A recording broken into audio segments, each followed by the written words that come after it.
yaşadığı evdən 9000 manat pul və qızıl zinət əşyalarının oğurlanması barədə rayon polis şöbəsinə ərizə ilə müraciət edib. Şöbənin əməkdaşlarının keçirdiyi əməliyyat axtarış tədbirləri nəticəsində hadisəni törədən şəxslərin Yevlax rayon sakinləri Pərvanə Nadirova, Zarina Kərimova, İlqar və Alim Abdullayev qardaşlarının olduğu aşkarlanıb.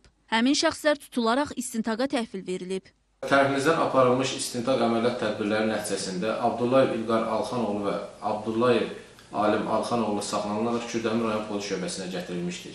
İş üzrə qeyd olunan şəxslər şübhəli şəxs qismində tutularaq faktla bağlı tərəfimizdən araşdırmalar aparılır. İlkin dindirilmə zamanı məlum olub ki, oğurluq edən dəstəyə başçılıq edən qardaşlar qadınları maşınla həmin ünvana gətiriblər. Sonra öncədən hazırlanan plana uyğun olaraq oğurluq hadisəsi törədilib. Plan üzrə oğurluğu qadınlar həyata keçirib. Törətdiyi əməldən peşman olan Alim Abdullayev gənclərə məsləhət verməyi də unutmayıb. Bu tutduğum işdən mən peşmanam. Heç kəsə arzu eləmirəm ki, bu haram yoldan da, oğurluq yoldan da kimsə işləyər.